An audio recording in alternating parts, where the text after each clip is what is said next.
This is Bilbao. This is the meeting point. And this is Slow TV Radio. Broadcasting not only to Bilbao, but around the world. Hello and welcome back to another edition of Round the Table from the meeting point here in Bilbao. And in a packed programme today, we've got a new game for you called What's the Origin? But our main topic of conversation is the future of English.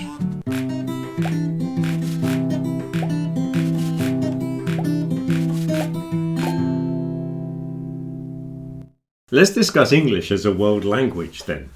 So, how many people do you think speak English now? It's a very common language, isn't it? Well, two things here. You can have people who have English as a mother tongue. Yeah. And I think it's the third one, like with 500 million people. Oh, yeah. But then you've got English as a second language, and that's like the first one, because it's over a billion, I don't know, million. Oh, the billion, the American billion, you mean? Yes, Yeah. That's confusing, isn't it? There are two different billions. There's a 1,000 million and a million million. Yeah, 1,000 million. Yeah, I think everyone uses 1,000 million these days. But that's confusing, yeah. So that's English as a second language. So back to first language popularity. The most popular is Mandarin Chinese, I think. Yeah. That's the biggest number. But they're mostly in China, aren't they? That's the thing, yeah.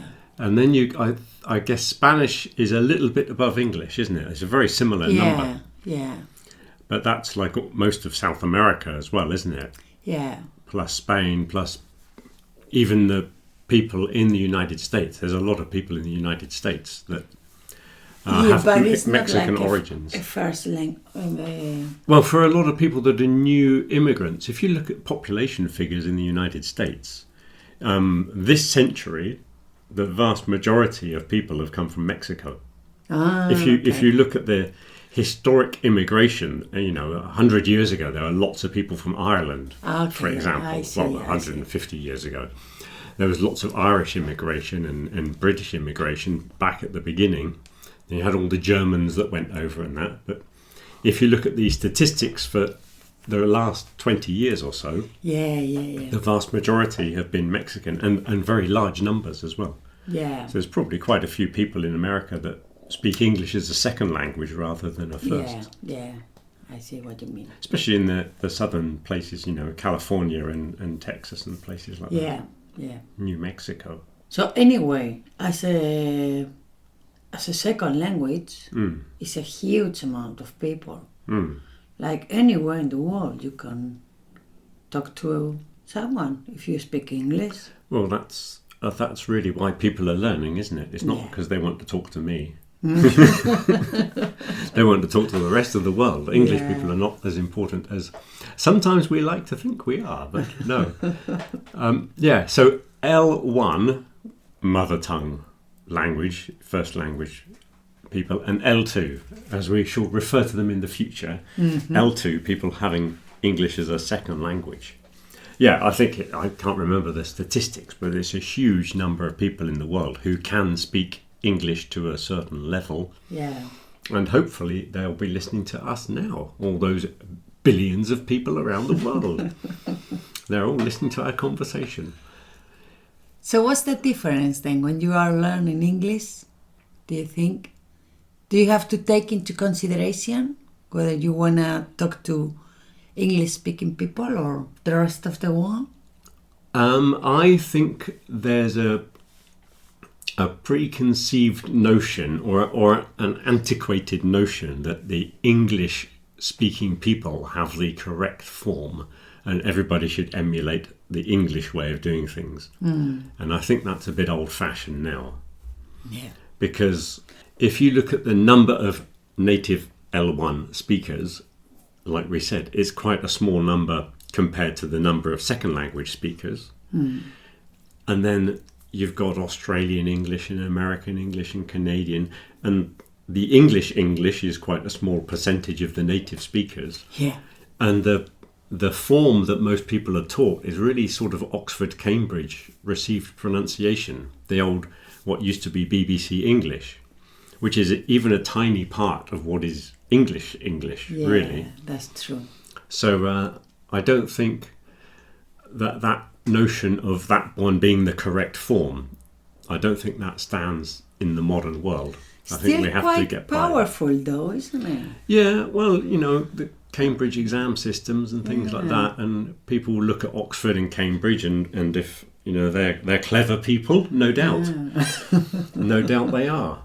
But that doesn't necessarily mean that their way of speaking is any more correct than anyone else's. Of course, they all went into the BBC, didn't they, back in the day? So the BBC English was inherited from the Oxford Cambridge form.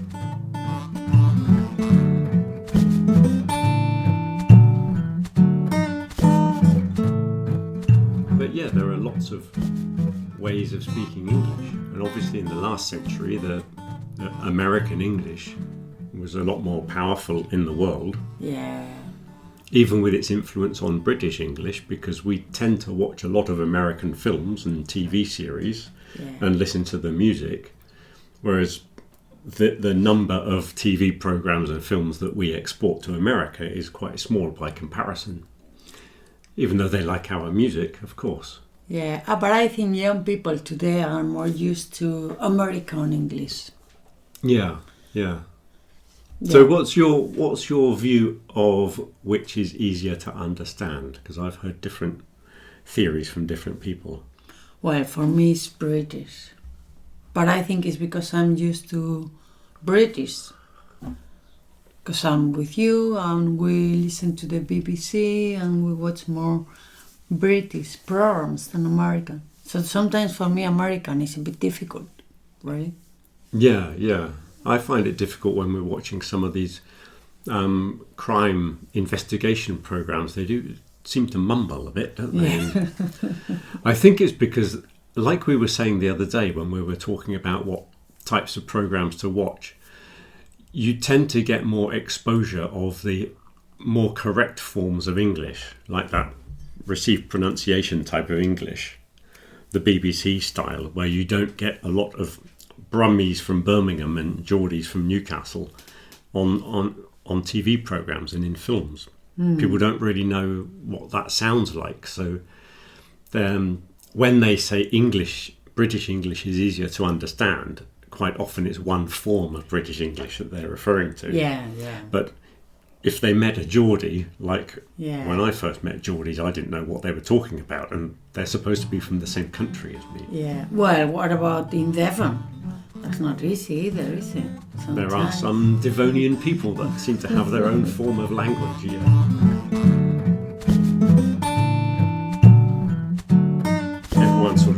Anyone who has aspirations to success, as it were, or to go up in the ladder, the career ladder, you have to adapt your language to what is considered correct. Yeah. Yeah, you can't. If you're working in a bank or something like that, and you're talking to the clients, Yeah. you're supposed to use and know the correct forms. Whereas if you're working on a building site, it doesn't really matter. That's why you should never learn any language from listening to footballers being interviewed, because I think in any language, don't listen to footballers speaking, because they would have a very strange way of doing things. But anyway, back to the task. Yeah, so I think the traditional concept of Oxford Cambridge English being correct is slowly disappearing. And as more and more second language speakers maybe they get more confidence with it, or people realise what the world language is and how it works, because they're not using English to speak to native speakers anymore. It's L2 speaker talking to another L2 speaker. Yeah.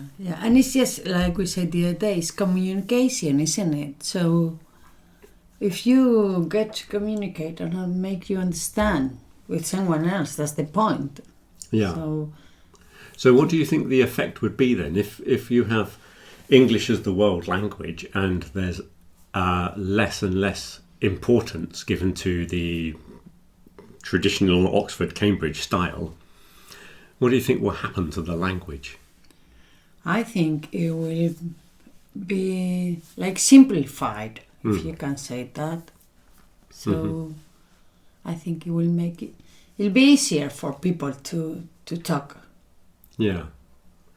I think we'll have in the future, we'll have a form like Esperanto, but somebody, sat down and designed a language, a simplified language.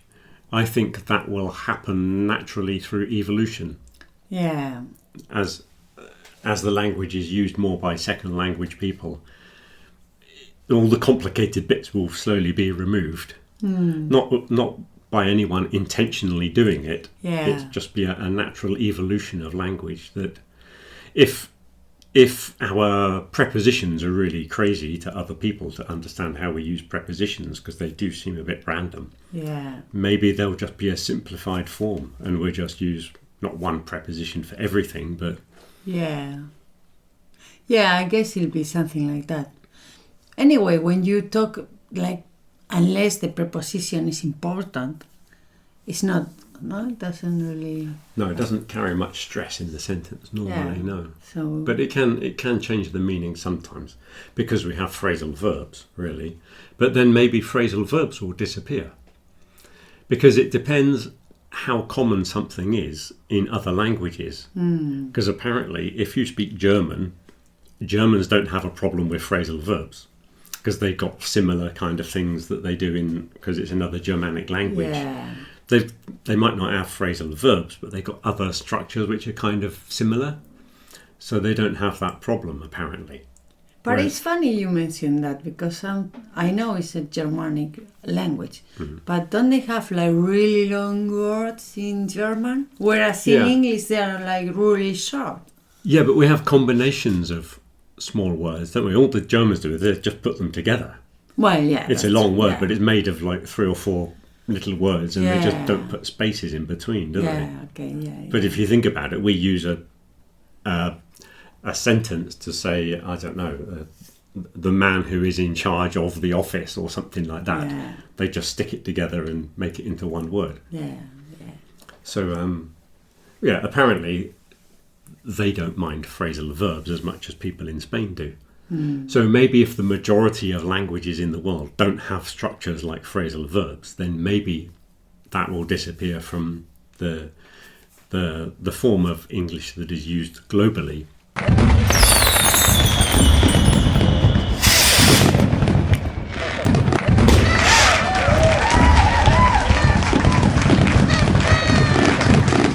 It might remain in England amongst the native speakers, but I think as time progresses, the British form will be like, for most people, like reading Shakespeare or something like that, some antiquated, very interesting if you want to study it, but really not necessary and not that important in the world.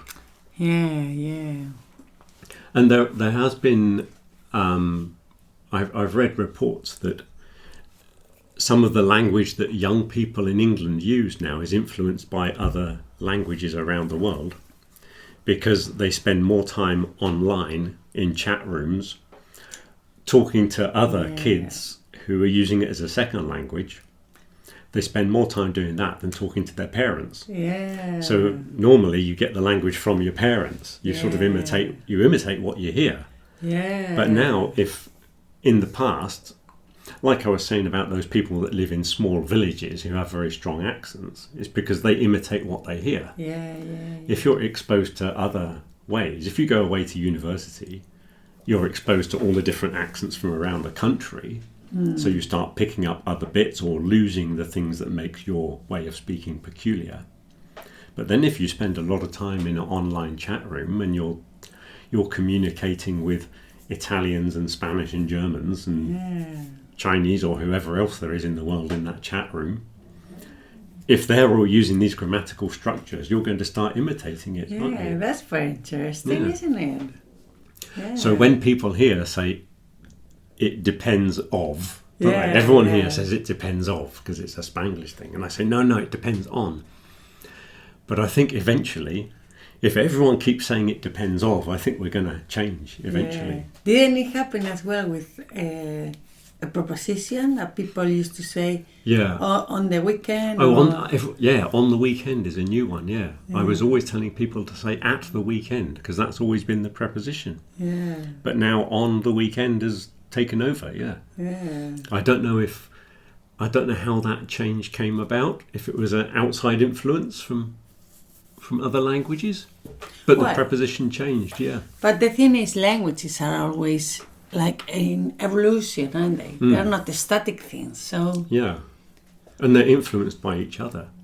Because even the English teachers I know in Bilbao, sometimes we say things and they're exactly the same as the students say them. yeah. Because we hear the incorrect form so many times that Yeah. eventually it sort of becomes correct. yeah. So we start saying it depends of instead of depends on. Do you think the changes in English are faster than in Spanish, for example?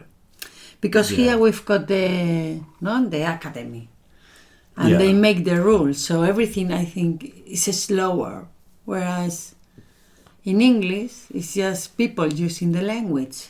No Yeah. one to tell you what to do, what to say, how to use it. Yeah, yeah. Now the books come yeah. after. Yeah, this is true. The grammar book reflects what people do with the language. We don't do it because someone gave us a grammar book. We just do it. Yeah, so there's a lot more fluidity. There's a lot of inventiveness as well, I find. People like inventing words. You invent phrasal verbs, don't you? And you know what prepositions you use. Yeah. Lots of people invent phrasal verbs. They can be invented like spontaneously, and then they can be in one conversation and never heard again. But people like inventing phrases and that, and it comes like in fashions. There'll be a new phrase that suddenly spreads through the language really rapidly. Someone will invent a slang word for something, and it'll be a noun, and then it turns into a verb, and then it turns into a phrasal verb, and all in like a couple of weeks. And it's amazing how quick these things happen. I'd like to be the person that invented selfie. I read somewhere that it was an Australian that invented the word selfie, and that's in like every language in the world now. It is. I find out these days that there are lots of words, new words like ghosting and Well, there are lots of new things in the world, aren't there? New Yeah. trends yeah, that, like we were saying about technology, how words are adapted to new technologies, but there are new things in society. like Yeah. behaviors and everything. We never had them before. So they invent new words, or they're adapting old words, aren't they? Like ghost existed. Ghost as a verb possibly might have existed. It's kind of unusual, but ghosting, yeah. Yeah. But every week I find a new term. It's like, what's this?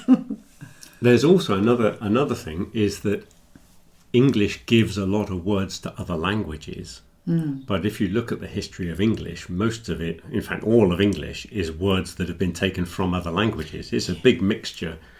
The origins of English are a sort of mixture of the Germanic languages and then a whole load of French added in, and then the technology of Latin and Greek was added in as well.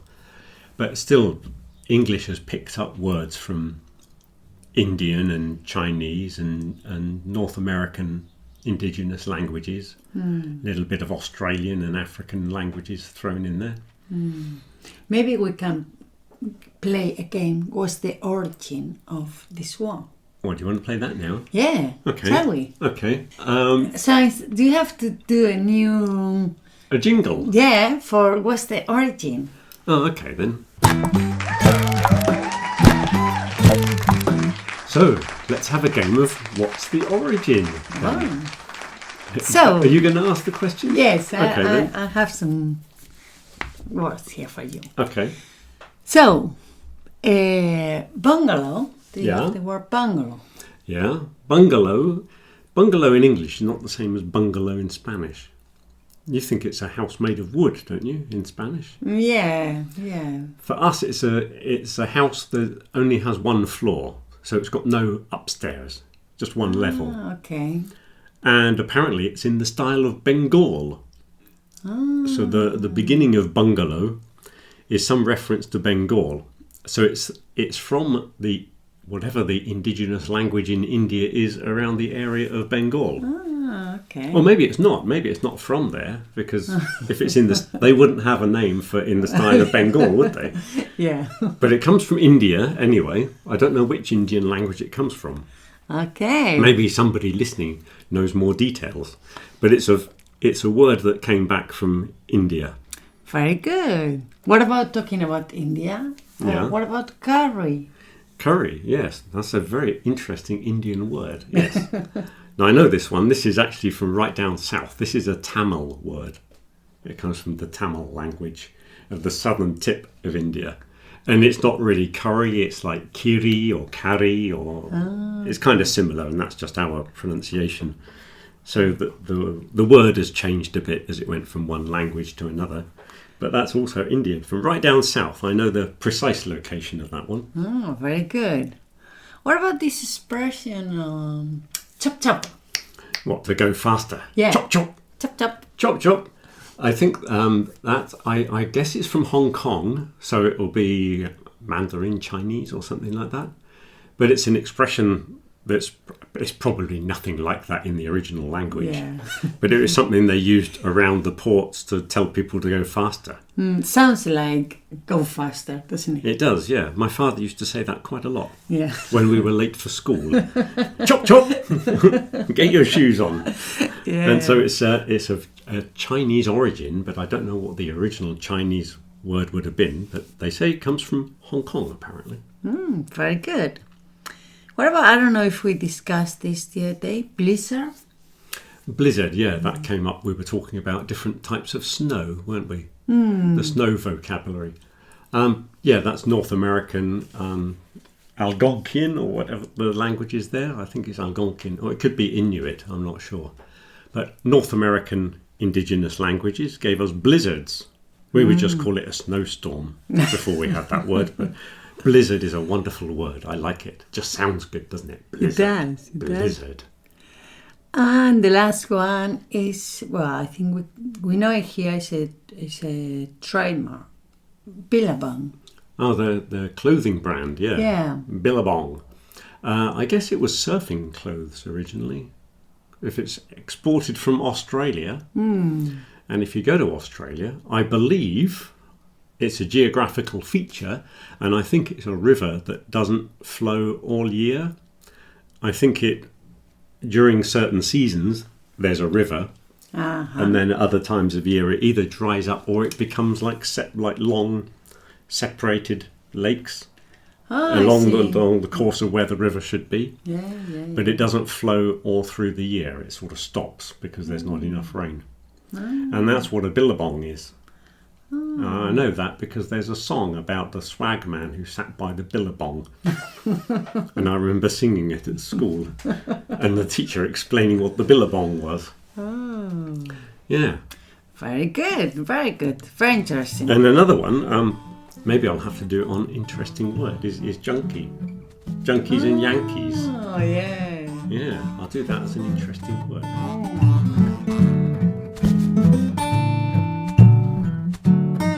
Anyway, back to the future of English then. So we get some simplification coming up. Yeah.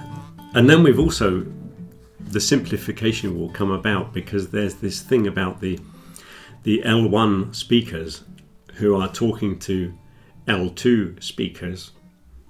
And again, that guy that I was watching on the internet who was talking about doing public speaking at the United Nations and things like that, and how difficult it is for some people to understand things, because as we're native speakers, we get accustomed to certain expressions that we use, and we forget how complicated it is. One of the problems is that so many native English speakers don't feel the necessity to learn other languages. Yeah. And it's not just that other languages are useful, but the fact that you've tried to learn another language gives you a much deeper understanding of the problems that other people will be having. Yeah. That's important, I think. This is another reason why it's difficult to understand people from small villages when you go to England. Yeah, yeah. They've never been in your situation where they've been in a small village in France or in Spain and had the same problems. If you try to learn another language, you're much more aware of the complicated things that you've got going on in your own language. Yeah.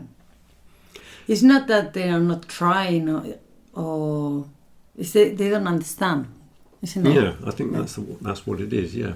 Because he was saying, like, in normal English speak, we do lots of strange things. Like, instead of using a negative sounding adjective, we use a positive adjective and make it negative. And we say, he's not very intelligent. Yeah. We don't say he's stupid because it sounds a bit rude. So we say he's not very intelligent. But for some people, that's a really complicated thing. If you read it on paper, then, maybe you could understand it. But if someone's giving a speech and they're speaking, fairly quickly, you don't have time to take this part of the sentence and analyse it because there's another part of a sentence coming. Yeah. And he was saying things like passive structures. And we use a lot of passive structures. But if you come from a language where they don't use them, apparently it's quite difficult to understand, especially, again, when it's in a conversation and when someone's giving a speech. He said there's lots of things like that we as natives, we should avoid them when we're, explaining something to a group of non-native people. Yeah. So I think that feeds into that idea of the simplification in the future, where there'll be a standard grammar that the bits that are similar to all the other world grammars, and the bits that are more strange British quirky things will disappear because people won't understand them when we use them. Yeah. And plus those people are not going to use them when they're talking to other second language people. Yeah, because even if we do it in our L1, like you say, it's more difficult to use it in the second language. Yeah. So, yeah. And when you speak a second language, you tend to use a lot of the structures of your own language. Sometimes you use your own grammatical structures, which causes mistakes. It's a mistake in the second language. But if there are similar structures that you're comfortable with, you're probably going to use the structures that you're comfortable with because they're similar to your own structures. Yeah. Passives is an example because we hardly use passive voice. So we say, instead of using the passive, I think we will say they. We have that pronoun. Yeah. We don't know who they are, so we say they. Yeah. And you would say somebody shot him rather than he was shot. Yeah. Because we would say he was shot. Yeah. You'd like to have an agent in the sentence, and say somebody shot him. Yeah. Because that structure is just easier to go to for you. Yeah. It's more accessible, as it were. Yeah. Although the passives, people can do them, but it just requires a little bit more thought. And it's not your natural go-to structure. Yeah. So some of the other things that happen when you're talking to the first language people, as well as phrasal verbs, which will have to disappear for a lot of people, there's a lot of slang, isn't there? That and play on words as well. You use them a lot, don't you? There's a lot of wordplay goes on, and a lot of idiomatic expressions. And again, if you are a first language person who's accustomed to speaking to other first language people, everybody always understands these expressions, and you forget that they sound really strange if you come from another language. But it's just expressions that they use in business, which in American English are kind of cool things to say in business. And so people in England start to copy them because we like to copy the Americans, which makes you sound cool.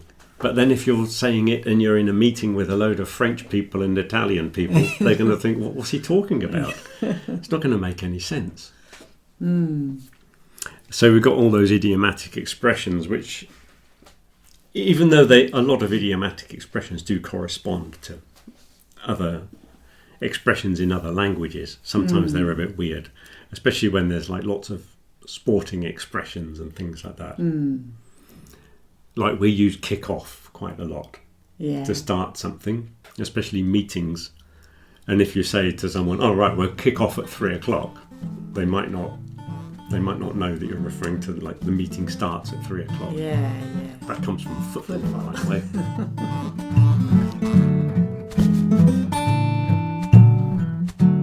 Do you think that we'll ever have one language in the world? I don't think so. I find that hard to believe because people are very proud of their language. Yeah. And I know loads of languages died every day, but I think it's also a political thing. Governments are not going to allow that, are they?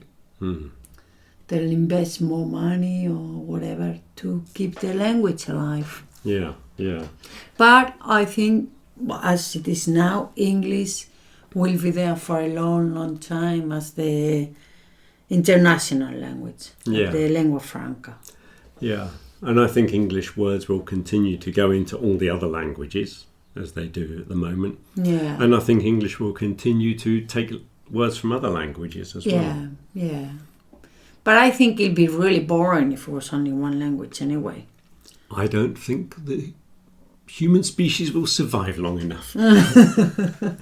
No, if we had if everyone was conversing on computers and on Zoom meetings, then eventually that would speed it up and eventually everyone would speak one language. But still, there are the people that aren't doing that. Yeah. We still have face-to-face language. Yeah. We talk to our neighbours and people in the village and in the shops. And even if they had more English words in a lot of day-to-day situations, I don't think there's as many English words as people think there are. When they say, "Oh, there's loads of English expressions that we use," they're kind of in business, aren't they? Yeah. Where people use things because they think it sounds cool. Yeah, and I think there are words that are in fashion, like you use them for a couple of years and then they kind of disappear or something like that. Yeah. But I'm thinking about, I don't think it'll be only one language because it's very difficult to express yourself in a second language. I mean, you can communicate, but it's not the same. You know what I mean? Yeah, but then if we're talking of a world language, it wouldn't be second language. I mean, if all the languages merged together over time, yeah, but it wouldn't be. It's not like, right, everyone's got to stop speaking this language and learn another language. Yeah, I'm talking about the evolution of language as we have more and more contact around the world. Yeah. Well, I don't know. I find it hard to believe. Well, that's all we have time for this week, so we'll have to finish there. Thank you very much, Ursula, for another fascinating conversation on language. And we'll be back next week for more of the same. So don't forget to like and leave comments and especially share it with all your friends. And have a good week. Till next week. Bye. Bye.